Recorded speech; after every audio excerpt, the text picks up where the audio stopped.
বাস্তব। এবার আন্ডারস্তর গেছে, আন্ডারস্তর ওখানে ক্লাস 8 পাস একজন ডাক্তার আছে,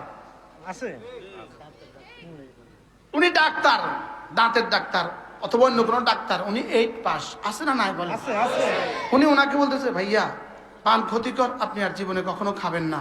ইনি বিবিরা এসে বলতেছে শোনো আর খাবো না, ডাক্তার বলেছে আর খাবো না। আচ্ছা কোন ডাক্তার কইছে? এখন আর উনি খাবে না। এখন ডাক্তার যখন বলে রোজা রাখবেন তখন কিন্তু ঠিক মতোই রোজা রাখে। ডাক্তার যখন বলে ফজরের পরে হাঁটবেন তখন কিন্তু ঠিক মতোই উঠে। বাস্তব না বাস্তব বলেন? এই জন্য ফজরের নামাজের মধ্যে মানব দেহের উপকারিতা, ফজরের নামাজের মধ্যে হাজারো উপকারিতা রয়ে গেছে, শরীরের উপকারিতা রয়ে গেছে, রুহের উপকারিতা রয়ে গেছে, পৃথিবীর উপকারিতা রয়ে গেছে, দুনিয়ার উপকারিতা রয়ে গেছে, কবরের উপকারিতা রয়ে গেছে, হাসরের উপকারিতা রয়ে গেছে। ঠিক তেমনি ভাবে রোজার মধ্যে ওয়ান তাসুমু খায়রুল লাকুম, এটা তোমাদের জন্য হাজারো উপকার রয়ে গেছে। সুবহানাল্লাহ।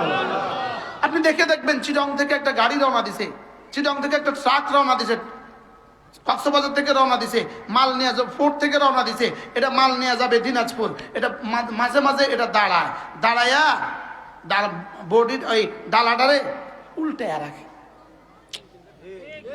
ইঞ্জিনটাকে কি করে বলেন? ইঞ্জিনটাকে ঠান্ডা করে। সেও কতক্ষণ পিঠ লাগায়া ছটান হয়ে শুয়ে থাকে, আর এটাও কতক্ষণ ঠান্ডা করে, সব বন্ধ করে, সুইচগুলো সব বন্ধ করে এভাবে কতক্ষণ নিজেও থাকে, কতক্ষণ গাড়িকেও রেস্ট দেয়। রোজা মানে এটা। সুবহানাল্লাহ। রোজা মানে কি বলেন? রোজা মানে এটা, এটাকে বলে রোজা।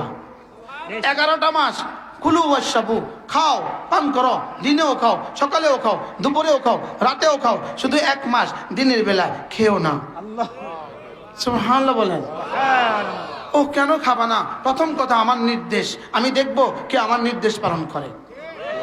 2 নম্বর কথা আমার রাসূলের আদেশ। সুবহানাল্লাহ। আর 3 নম্বর কথা হলো তোমার শরীরের জন্য ভালো। 4 নম্বর কথা তোমার রূহের জন্য ভালো। 5 নম্বর কথা তোমার দুনিয়ার জন্য ভালো। হ্যাঁ, রোজা যদি রোজা না হইতো জুতার ফ্যাক্টরিটা কেমনে এত ব্যস্ত? কি আরে রোজা হিন্দুর জন্য ভালো। জিলাপি, হিন্দু জিলাপি বেচনে বলার জন্য রমজান মাসটা কেমন? ওরে বাপরে।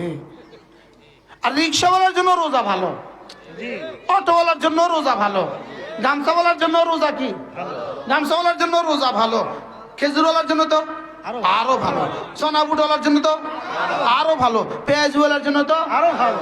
ওই যে আমাদের এলাকায় বলে ভায়োলেট ডাল,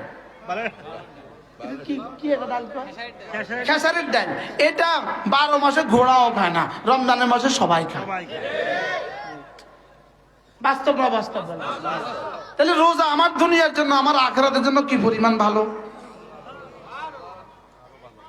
হ্যাঁ, বাকি মজার বিষয় হইলো রোজা শুধু দুনিয়ার জন্য রব দেন নাই, দিয়েছেন আখিরাতের জন্য, ভিতরে দুনিয়াও রেখে দিয়েছেন। সুবহানাল্লাহ। দিয়েছেন কেন বলেন? আখিরাতের জন্য, ফাঁকে দুনিয়াও কি রেখে দিয়েছেন। আচ্ছা কি আশ্চর্য কথা, রোজা যদি না হইতো এই গার্মেন্টস ফ্যাক্টরি কি করতো?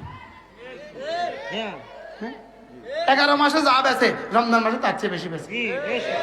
বেচে না বেচে না? জুতার ফ্যাক্টরি ওয়ালা, আচ্ছা চক বাজারের সেমাই ওয়ালারা, আচ্ছা চিনি যারা এলসি করে তারা, আচ্ছা যারা খেজুর বিদেশ থেকে আনে তারা। তাহলে বুঝা গেছে রোজা ভালো। বলেন ভালো, আবার বলেন তো এই ভালোর জন্য রোজা দিয়েছে না আখিরাতের ভালোর জন্য রোজা দিয়েছে? রোজা কি মূলত এই ভালোর জন্য দিয়েছে না আখিরাতের ভালোর জন্য দিয়েছে?